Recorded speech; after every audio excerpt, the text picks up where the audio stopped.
Brakati Hawa, Brakati Hawashai, Brakati Hawa, Brakati Hawashai, Brakati Hawa, Brakati Hawashai. Kahaloyim Yahweh Bahashem Yahweh Bahashem Rakakwadash. Double honors to the apostles, elders, and bishops of Great Millstone who rule well over the flock of Israel. Shalom and salutation to you, Akim out here that's pushing the words of truth and sincerity. Shalom to all the sincere elect, Akim and Akwash, scattered Israelites and Israelite foreigners. I brought this out. This video will be edifying. Or power mopped on the screen in front of you. You see here the Odyssey. The site is called Odyssey, which you know, brothers blew up, you know, back in the day. Basically, it got known, you know what I mean? It got more renown, you know, through Hebrew Israelites posting our videos up there too. It became a really good alternative to YouTube. They don't take your videos down on Odyssey. So all you got to do here is check out Odyssey. I went to M-I to the C hit, and I typed it in the Odyssey. And you got videos on videos going into people giving their testimonials or the plots and schemes, just everything about this technology being a big part of the NWO in this coming cashless society. As you can see in the title of the video that I got up here, the title is called "They're Coming After Everyone and Everything." All right, they're coming after everyone and everything. You know that who that is? That's E. All right, so we just gonna take our time and go into it. Today I got this video right now. It's gonna play, and then we take it from there. The World Economic Forum. Schwab got his chip, and he's ready to roll it out for his digital currency. Oh, really? Yeah. Okay. The way they're going to incentivize it, they're going to give people $2,000 a month to walk around with a chip in their hand. Really? Here's a question. Would you let someone implant a microchip into your hand if you would receive $2,000? You'll get paid to have the chip in your hand. All your money will be connected to the chip in your hand. And you're getting $2,000 a month? Yeah. Now, where the poverty line is, people who would get $2,000 a month who are living under that line would absolutely jump at that. Oh, absolutely. Aujourd'hui, au bout de ça, on parle de plus qu'on pourra s'implanter. Ce sera quand ça? Certainement dans les 10 années à venir. Et d'abord, on va les implanter dans nos vêtements. Et après, on pourrait s'imaginer communication directe entre notre cerveau. So I want to real quick go over what he just said right there. I think it's French, but he asked Klaus Schwab on January 2016. It says here, today at the end of this, we are talking about chips that can be implanted. He says, when will that be? He says, certainly in the next 10 years.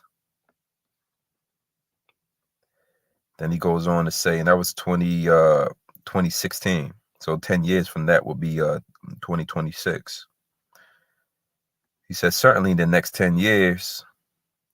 And at first, we will implant them in our clothes. If you Google Nike tech with scannable RFID or clothes, smart clothes, you'll see they do have smart clothes. I believe the NBA players got smart technology on their clothes. Football players got smart technology in their uniforms, and that's how they're able to see how many players are moving, how often they're moving. They track the players just like they track, you know, animals. He goes on to say, at first we will implant them in our clothes, which is gradualism. That's how the NWO moves. That's how the elites move, through gradual steps. He says, and then we could imagine that we will implant them in our brains and in our skin. What's today going on in the recent news this week? You got the long lines forming for people to want to get C-hipped in the brain C-hip from Neuralink, Elon Musk company. All right, which is going to be a part of Tesla, the Mania Tesla cars and the Mania driverless vehicles and whatnot. They're promoting these brain chips that's already out. People are looking forward to those. And then it says in our skin, right? He says in the end, maybe there will be a direct communication between our brain and the digital world. So they're pushing for this 1000%. And that's all he said there. All right, so let's take it directly to the scripts and see what it says. All right, let me take this down. All right, so bear with me here. Window.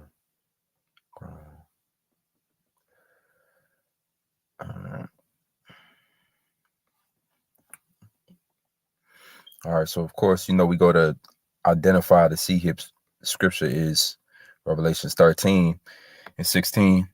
It says, and he calls of all that he's that beast system is NATO, EU, and America, both small and great, rich and poor, right? And that cause tells us everything we need to know, that it's going to be a mandate. It's going to be mandatory. That's why the title of the video is he's coming for everyone and everything. He's coming after everyone and everything. And that's this man's system.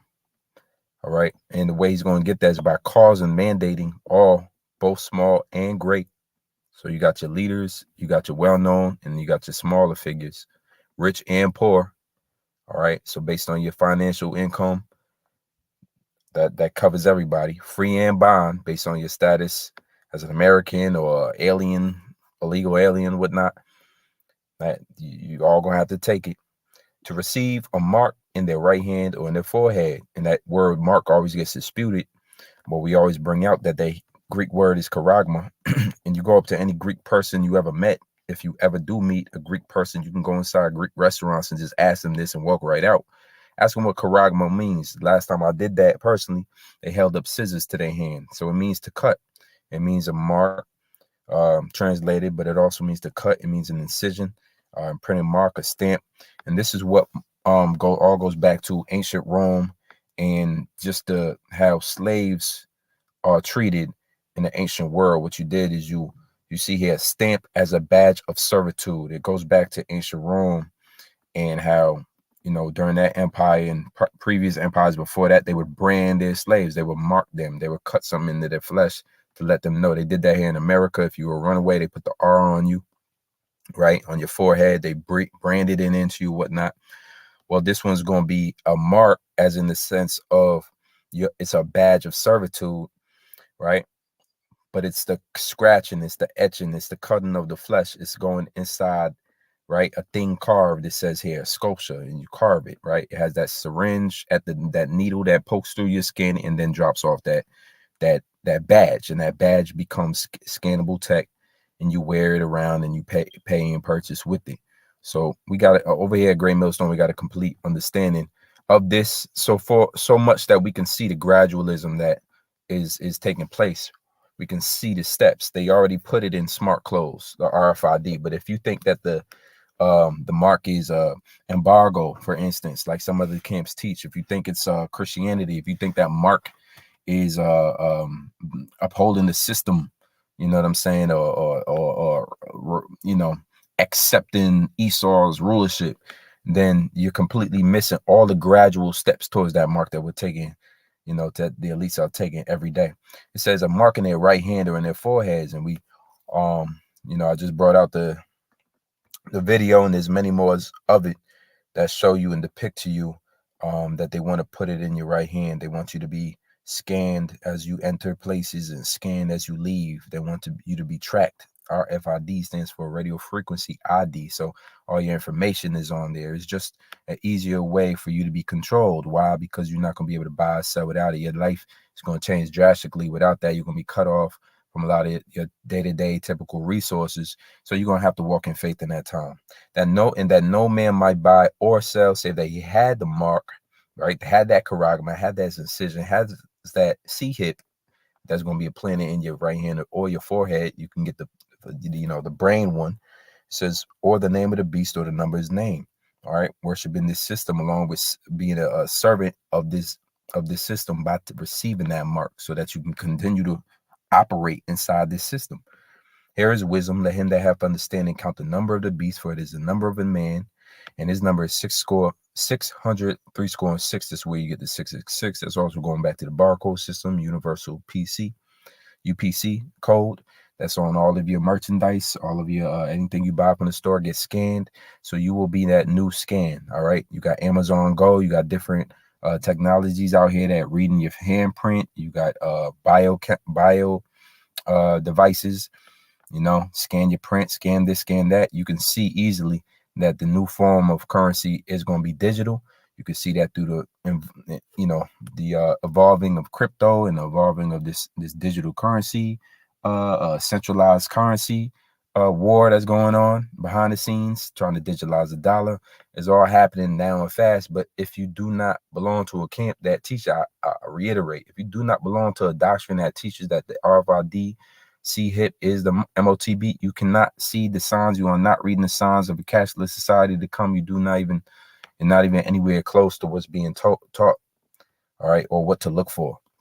You're still thinking that somebody's going to ask you a question at the cash register, all right, and then you have to say loud that I do believe in America, and then you could buy and sell. That's not how it's going to work.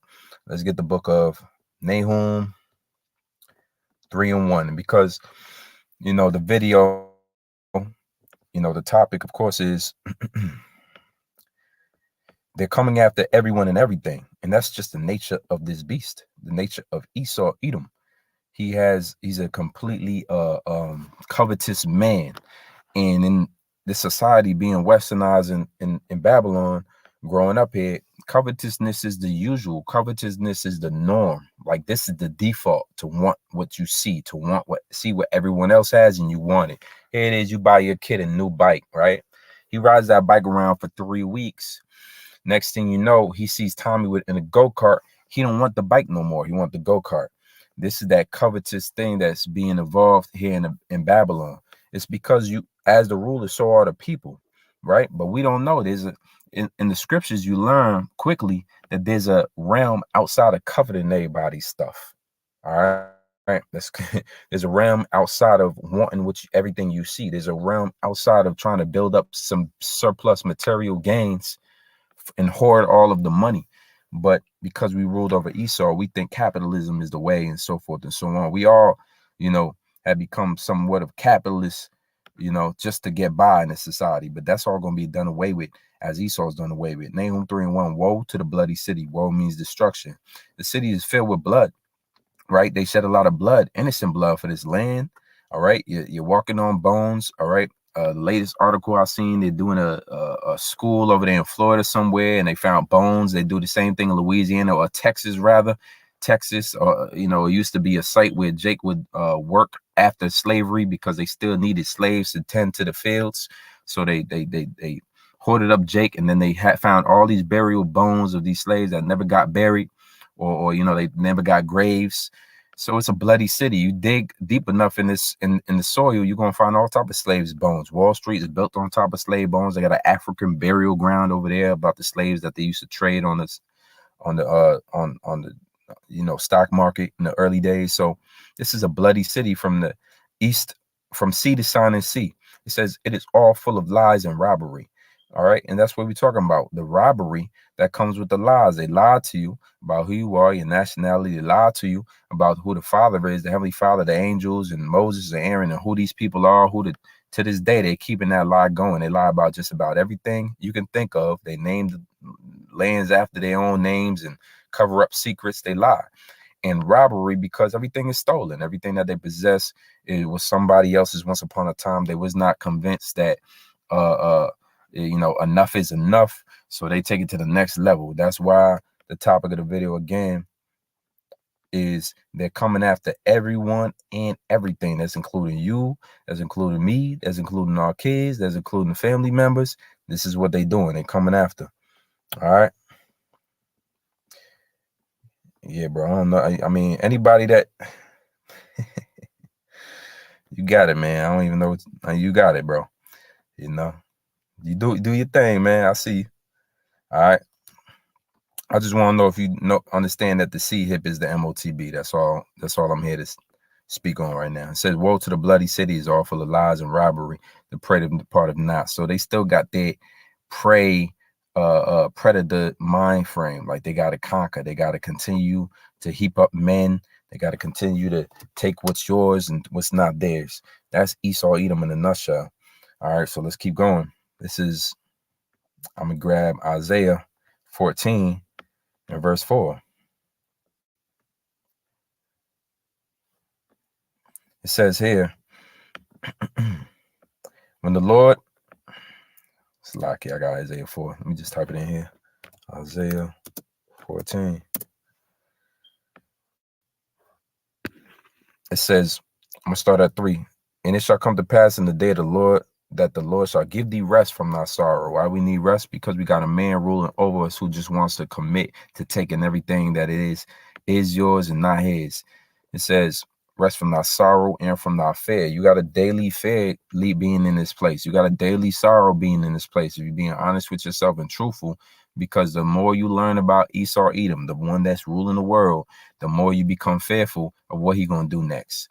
And what he's going to do next is causes some implantable device to go inside your right hands and your foreheads. All right. He's going to round people up. He's going to mandate it. He's going to make sure it happens. You're not going to buy or sell. The new currency is the dollar is going to go void. It's going to be all cashless. And he's going to try to turn you into his little slave servant by marking you. All right. And ain't no way around it. That's what it's talking about. It says, and from the hard bondage wherein thou wast made to serve. So the Israelites went into bondage under Esau Edom. Present day, we still under the bondage. That's why I said to pray the part of not and Nahum. It says that thou shalt take up this proverb against the king of Babylon. How hath the oppressor ceased?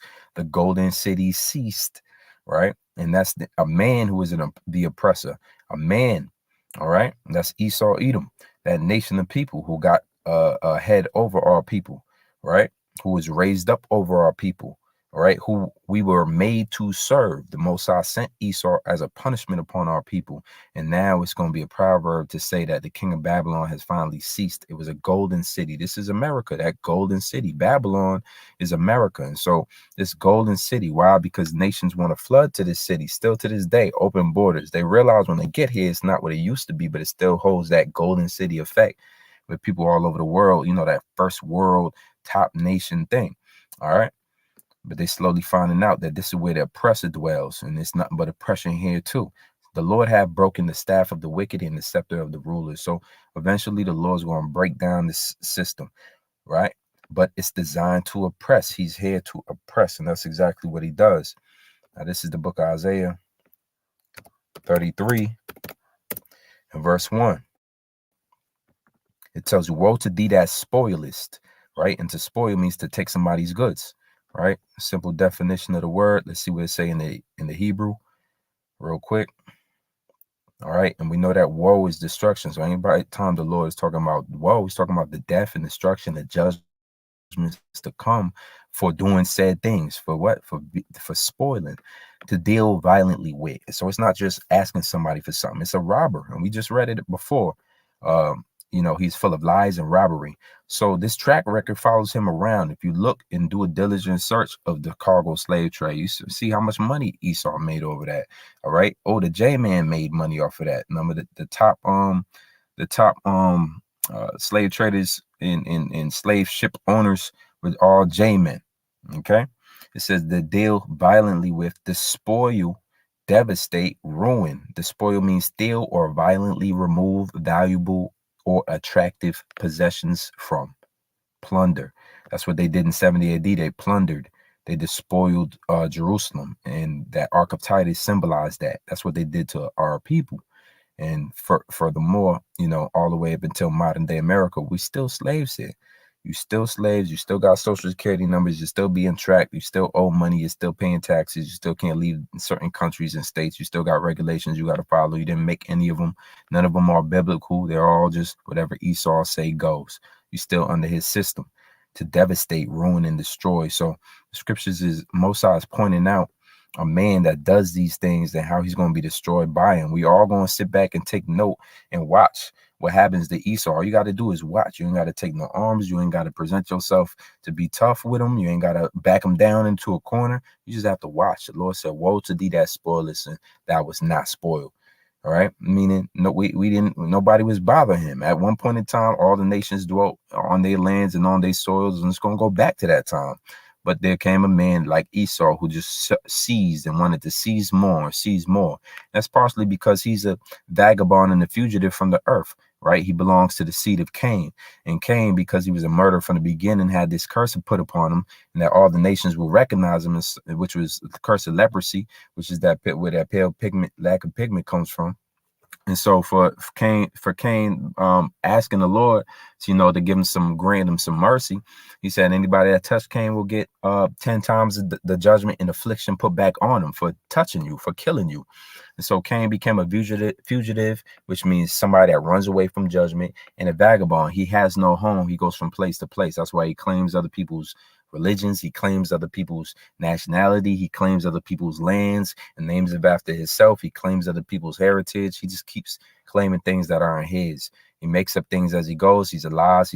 He's a liar. He's a forger of lies. He's just inauthentic in every single way because he has to play that role. He is the devil.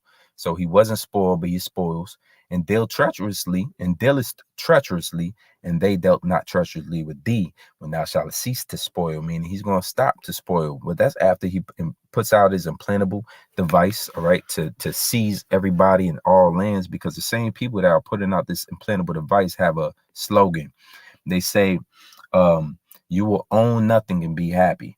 Look it up. It's a WEF slogan. You will own nothing and be happy. So they want to control your money, control your resources, control your home, take ownership from you, the little bit that you have, and then they will cease to spoil. So when thou shalt cease to spoil, thou shalt be spoiled. The Lord got a funny way of doing things. He says in Job, when thou art about to fill your belly, then sudden destruction shall come. Basically, when you are almost rich, when your enterprise is almost crowned as success. And we used to always go through that dollar. The dollar just pretty much tells you about that NWO what they want, just real quick, touching on the dollar and what it means behind it.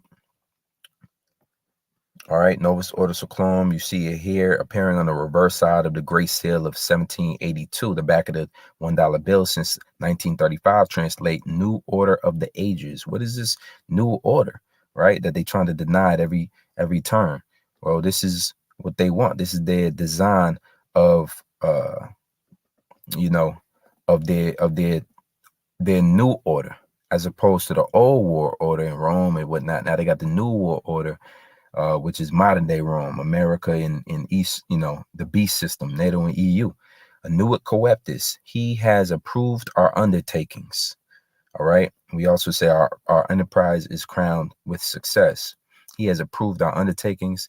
It says out of many one, e pluribus unum, which is that effect of ancient Babylon, remember, or Babel, Tower of Babel, which is where they tried to, King Nebuchadnezzar tried to get all of the nations to come together. Lord cursed that, brought down that movement, and then he confused everybody by giving them different tongues. That's that story in the scriptures.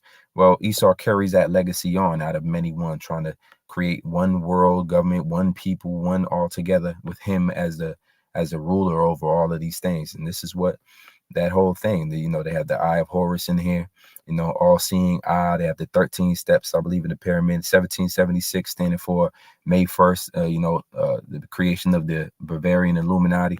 So it's all there. It's all evident. It's obvious. It's been stated many times. Esau don't even deny it half the time no more.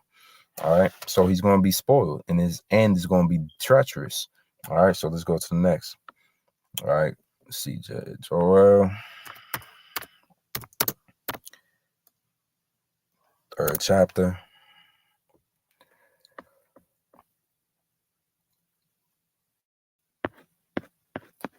We're going to get verse 19. Egypt shall be a desolation. All right. Why does the Most High want to destroy Egypt? And other scriptures tell you that Egypt, first of all, Egypt was plagued, but it didn't become a desolation. You can still go to Egypt today. It's not a desolation. It's one of the thriving Middle East economies. It's not a desolation. So it's talking about modern day Egypt, right? Where's modern day Egypt? America. Scripture and Revelations tell you this is spiritual Egypt and spiritual Sodom and Gomorrah. So the Egypt happens all over again. And it's no coincidence they got a pyramid on the back of their dollar bill. What's that have to do with America? Nothing. Has to do more with Egypt.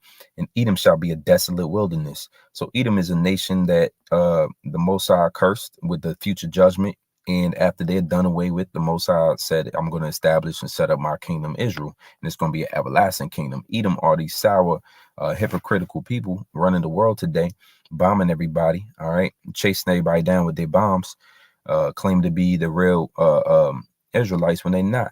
This is Edom. He shall be a desolate wilderness. Why? Because the land that Esau stole and despoiled, America is going to be desolate. It's going to be made desolate through thermonuclear warfare, right? Like you've never seen before. The scriptures always allude that the times that's to come is like never before. All right. It says for the violence against the children of Judah. So you can see Edom and Judah, Edom and Israel and Edom, back and forth, right? So-called Negroes, Latinos, Native Americans versus so-called white men. Our legacy and our heritage between each other is always warfare, is always who's ruling over who. Right now, Esau got the upper hand. The Most High has him in power, and he chose violence. He woke up and chose violence against brother Judah. As you can see with the slave trade, as you can see with dealing with American slavery, as you can see dealing with American Indian Wars, American Seminole Wars. You know, they have all the treaties that was broken. You can see it. All right. Central and South America, what they did over there, the conquistadors conquering that land, conquering Gad and Reuben on the islands, it's all been documented well, perfectly, man. You can even watch that movie again. The one with Leonardo DiCaprio. I forget the name of it right now. It just escapes my mind. It just came out. It's still in theaters. You can see his evil portrayed there. So Edom's going to be a desolate wilderness for the violence that he did against us. Why? Because he wants to take everything. He wants to inherit everything. He wants complete control and power. And he understands that these people, the children of Israel, are still here. And as long as they're still here, the Most High is going to desire to build them up and establish us. And in order to establish us, the scripture says evil got to be blotted out or taken out for the good to come. So the evil's in the way of the good. So Edom's in the way of Israel. It says, because they have shed innocent blood in their land. But Judah shall dwell forever in Jerusalem from generation to generation. For I will cleanse their blood that I have not cleansed. The Lord dwelleth in Zion. So the Lord's going to look out for us, but he's going to judge Esau, rightfully so. And so they're going to establish this NWO to take away more of your freedoms and to really lock you in and really just to turn you away from your power even more, right? Because once you take that mark, according to Revelations 14th chapter, you are fit for destruction. That is it. You can't walk around no brain Neuralink thinking that the Lord still love you. It's over. It's a wrap for you.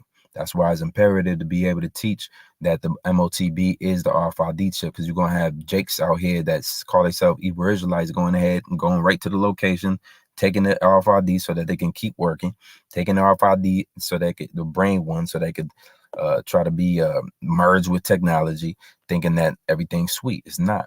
Amos 1:11 says, thus saith the Lord, for 3 transgressions against Edom, and for 4, right? Transgression is a trespass against the Lord.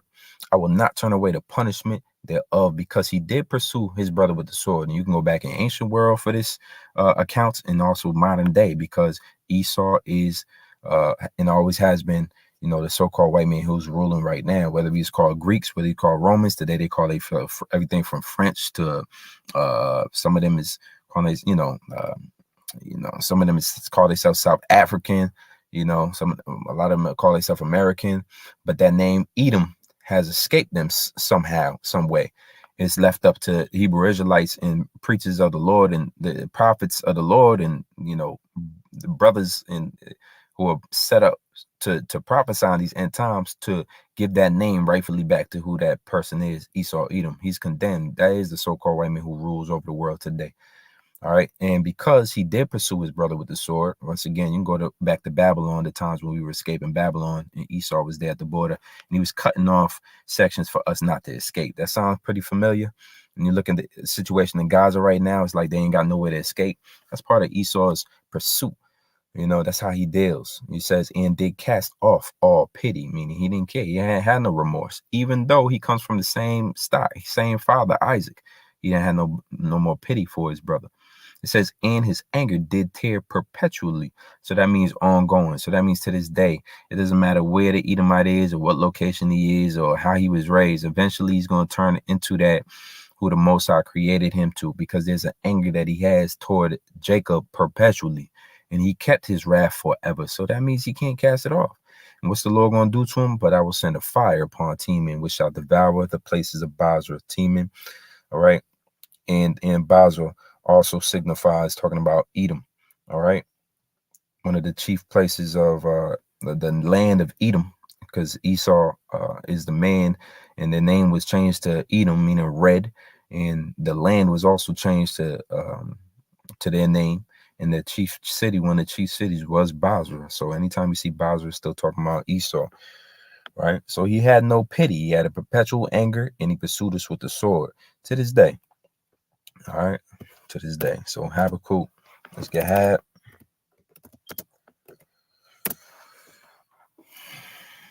You just learn about our brother Esau. You know, if they ask you what you learning, you tell them I'm learning about Esau. All right, Habakkuk 2:12. Woe to the bloody city, a town with blood. Woe to him that buildeth a town with blood and establish a city by iniquity. Right? And why do you do that? Because he's a covetous man. When you go up a few, it says Habakkuk 2:8, because that has spoiled many nations. That's how you built something with blood. You took and robbed violently nations of their land, their heritage, and their goodly things, their riches and whatnot, even when they didn't have no significance on the riches like you do. For instance, the accounts of Cristobal Colon, aka Christopher Columbus, and his journals or his accounts that he wrote and left, memoirs. He wrote that the Tainos over there in the land today called Puerto Rico were playing with gold. I believe he's talking about Puerto Rico. He could have been talking about modern day Dominican Republic, but he said they were playing with gold. Right, the children would play with gold. You know, they play with stones. They play with precious things as if they're nothing. Because in his eyes, he put more emphasis on this is rich. This will make you rich. This is, you know, my people kill for this, and they're just enjoying it without killing each other over it. Well, maybe I should take it from them if they can't. I'll uproot them of this land and cause them to be slaves here in this land, so they could send me. And I could be rich off of that. See, come to find out, capitalism is definitely, man. Capitalism is basically is capping, because it should be called spoiling, or it should be called you know, when you you know, coveting. That's all it is. It says all the remnant of the people shall spoil thee, because of men's blood and for the violence of the land of the city and all that dwell therein. So there's going to be a vengeance upon Esau. You see why he's marked for death. You see why, you know, he's Cain in the reincarnation. You can see why he's scared for his life, pretty much trying to find ways to live on other planets or leave, because he's doing everything he can to avoid these curses from coming upon him. But yet and still, all his adversaries are starting to rise up against him, and they're recognizing him of a man of blood. You know, everywhere you go, you spoil. Where haven't you been? You can't document what happened to Africa within the last 500 years without talking about colonialism. You can't document India last 5 years without talking about colonialism. All right, India used to, you know, be larger than what it used to be. It used to include Bangladesh, and it used to include I forget the other, Pakistan. Right, that's where they got violence over there. Esau came in and just mixed it up and gave them his language and destroyed them. There was a great famine in the land of India. All the nations is mad at Esau, man. Don't get started on the Middle East, because they infuriated right now. They turning down money just to point out how he got to stop the violence, but he won't. He a bloody man. All right. Woe to him that covetous, an evil covetousness to his house, meaning he wants everything that's not his, man. He's not satisfied. You can't help a man that's never satisfied. It says that he may set his nest on high, that he may be delivered from the power of evil. Right. Going back to verse 12. Woe to him that buildeth a town with blood and establish a city by iniquity. All right. So that's what he's done. It's sin, it's evil, it's blood that built up this land. It's blood that built up these lands that Esau dwelling in. Don't get started on the Belgian, the Belgian King Leopold II, and what he did with the Congo. He was just mad that all these other nations, his Edomite friends or his Edomite border nations like France and all of that, was winning. They was making more money than them. So he went and sought to make more money than them, and he spoiled all of the Congolese people for decades. He made faulty pacts with them. He told them lies about he's going to come there to restore their people and give them things, and then he ended up cutting hands off and fingers off if they didn't meet quotas, cutting your family members' arms and legs off and feet off if they didn't meet quotas for rubber. And then he became very rich and fat. To that day, you could see, go to this land where he was at, King Leopold, man. That's the whole story, man. This is a book I read back in college that documented the whole thing. King Leopold's ghost right here. Story of greed. But he lives fat, man. He lives fat and died in old age and all of that, because that's how Esau gets down. He does these things in deceitfully. And after he came in, his other counterparts, or these other countries that surrounded Belgium, France included, and Britain included, said, man, he's taking up too much. He's getting too rich. So what we should do now is section it off. We got to start conquering and colonializing Africa so that he don't take up all the land. And that's what they began to do. So these people just got the bloodiest, man. You can't even imagine how bloody get when it comes to Esau, right? He's the violent man, and the Lord know exactly who he is, and so he can't hide. He can't hide from himself. Let's get Ecclesiasticus, or the book of Sirach 14 and 9. All right, 14 and 9.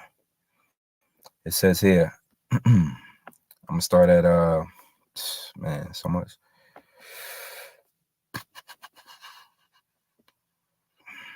All right, let's start at 5. He that is evil to himself, to whom will he be good? He shall take not pleasure in his goods. And Esau will see his own. Esau is gonna, it says rich and poor, free and bond. Esau is gonna mark his own. He's gonna inject his own. He's gonna poison his own. He continues to do that. It's called collateral damage, manifest destiny, whatever they gotta do. The ends justify the means. They don't care as long as they get what they want. Their NWO, their world order. It says there is none worse than he that envieth himself. And that's what the story in Leopold. That's why they started colonializing faster Africa, because he was getting too fat. And so the British and the French didn't like that. It says,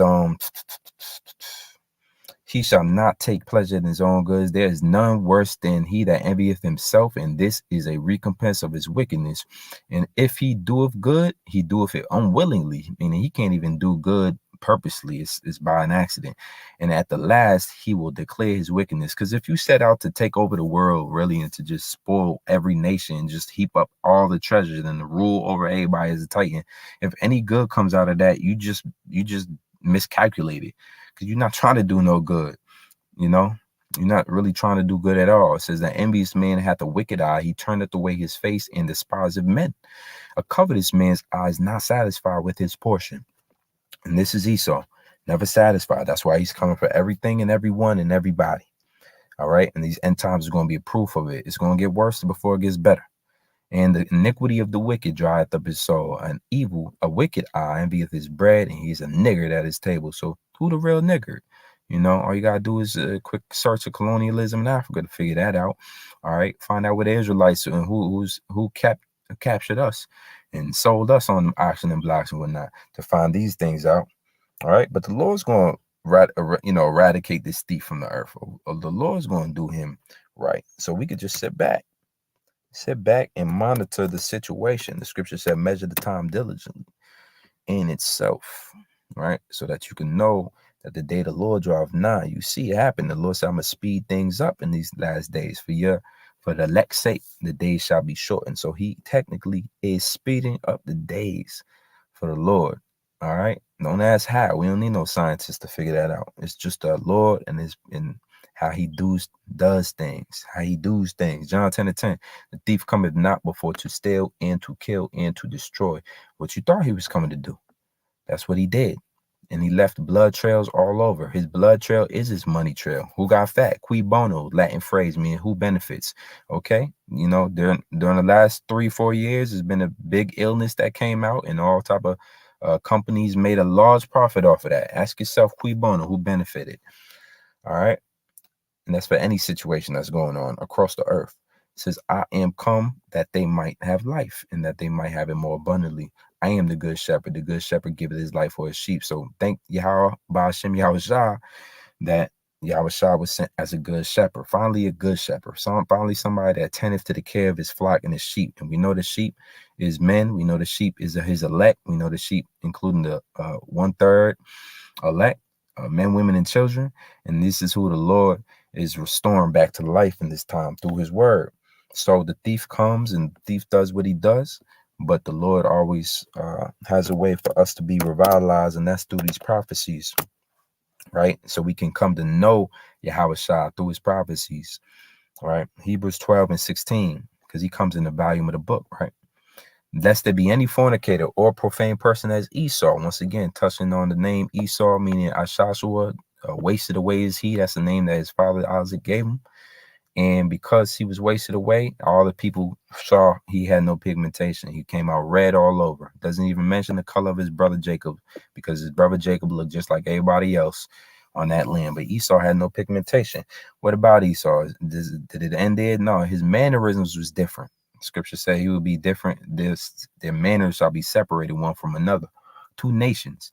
So Esau ended up being the Edomites, the progenitor of the Edomite nation or Edomite race, known as the so-called white man today or Caucasian.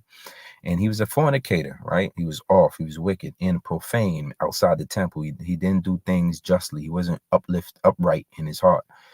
It says, as Esau for one morsel of meat sold his birthright. So when you go back to the story of Esau in Genesis 25, you recognize that Esau did something very, very, very dumb, very wicked, very disgraceful.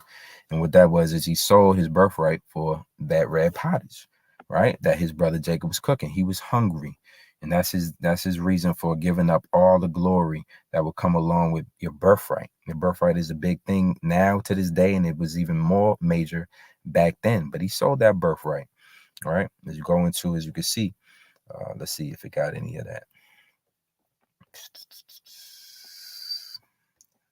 Yep, Genesis 25 and 31 and 31 to 34. And Jacob said, sell me this day thy birthright. And Esau said, behold, I am at the point to die. I am at the point to die. And what profit shall this birthright do to me? So he disgraced the birthright anyway. And Jacob said, swear to me this day. And he swore unto him and sold his birthright unto Jacob. Then Jacob gave Esau bread and pottage of lentils. And he did eat and drink and rose up and went his way. And Esau despised. He ain't just stopped there. He despises his birthright, man. So how much more does an honorable man like Jacob deserve what Esau was supposed to get anyway? And that's what the Lord did, because Esau was profane. He didn't deserve the kingdom of heaven, the riches forevermore, to be joint heirs with the Yahweh Shai. He didn't deserve that. More so, it wasn't destined for him to have it anyway. It was destined for him to kill his brother with the sword and rule the world through the sword and have to do the earth with the sword, as we're going to continue to read on. For you know that afterward, when he would have inherited the blessing, he was rejected, for he found no place of repentance, though he sought it carefully with tears. So that's the legacy of Esau. That's just it. He was rejected. The Most High don't want him no more. You can't come around here for your blessing, Esau. You just gonna have to play out your legacy as a cunning hunter, a deviser, a devil on this earth, and the nation's gonna eventually recognize you for who you are, out you, and then you're going to out yourself through a thermonuclear war. This is Revelation 6:4. It says, and there went out another horse that was red, and power was given to him that sat thereon to take peace from the earth. All right, so we see now why he was named Edom. And the Lord, this play on words is basically that horse is a power, all right, a kingdom that's ruling. And this one being red symbolizes that Esau's ruling. All right, so we in this time right now. Look around. Who's ruling the world? Who owns the world? Lock, stock, and barrel. Who makes all the rules? Who if you come up against his authority, will shut you down? Who has the ability to cut off water to a whole section of people, to cut off power to a whole section of people? 2 million people in a landmass in the whole world basically turn their head like they ain't seen nothing. Edom. That's because he's on a horse. He's in power, and power was given him to him that sat thereon to take peace from the earth. That's why you got 2 million residents without water and food right now in Gaza, and they've been on lockdown for the last 75 years, man. That's why you had the cargo slave trade and the victim. All right, the victims today didn't receive anything, but the ones that victimized, the ones that oppressed, they get to walk around the earth as if it's a long time ago and nothing happened. He was given power to take peace on the earth, man. That's him. So any more leg room that the nation's given, well, he's still Khan. That's just y'all being scared of his power.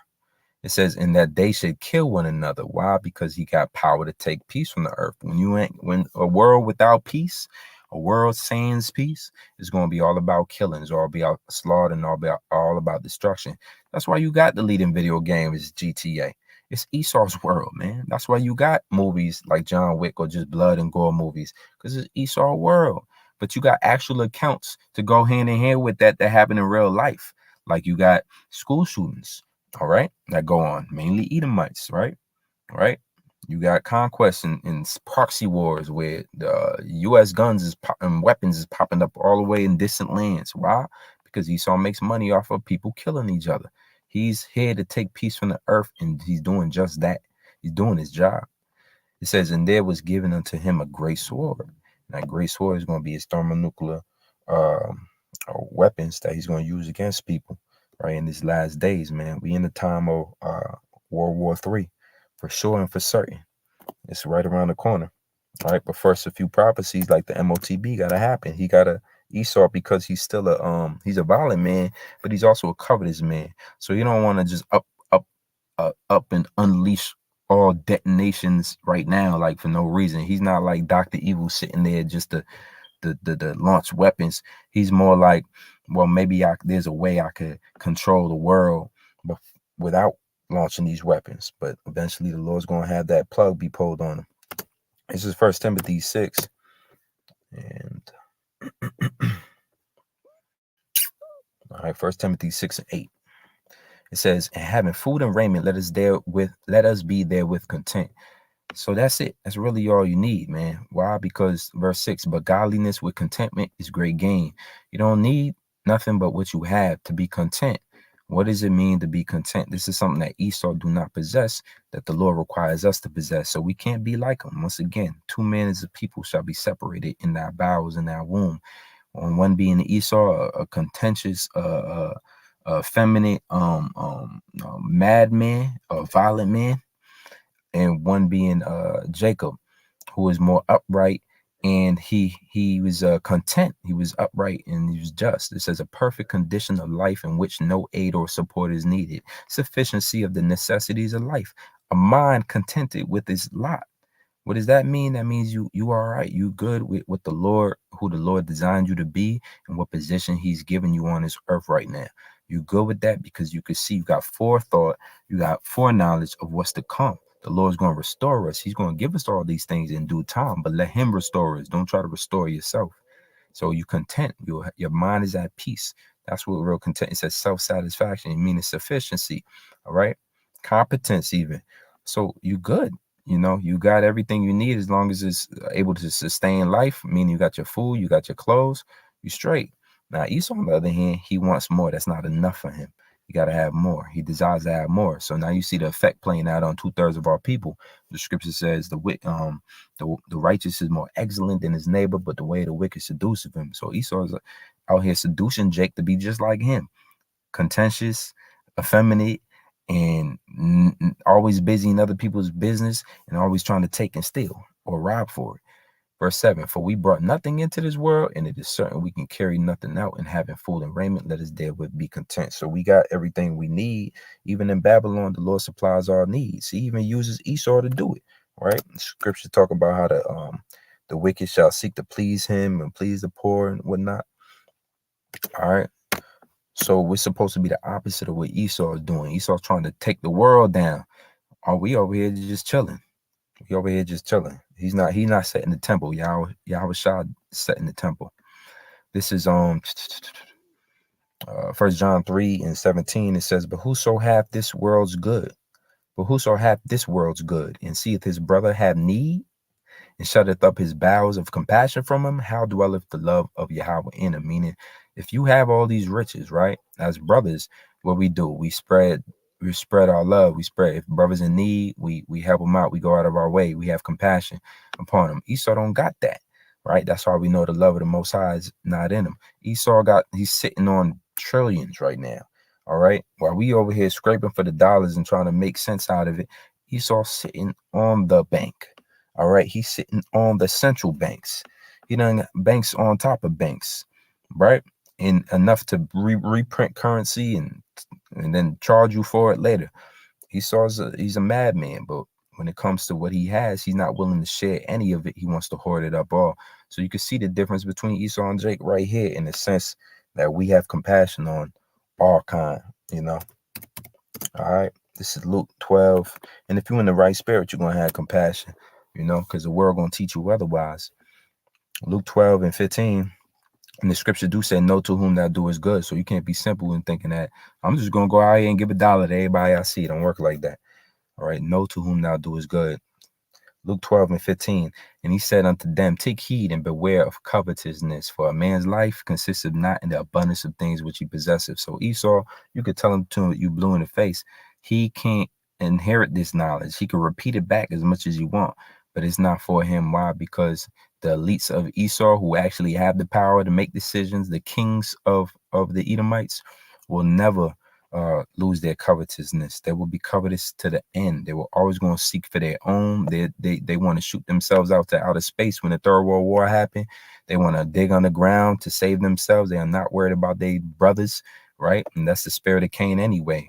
He said to the Yahweh, and asking in his report of what happened to his brother, he said, my brother's keeper, I don't know where he at. Shoot, I don't know. He's a nigga, man. He just wants to heap up things for himself. But that's not how that's not how a man's life is measured. That's not how the Father measures a man's life. All right. So ultimately, you know, that's what's going to happen to Esau. It's going to be World War III.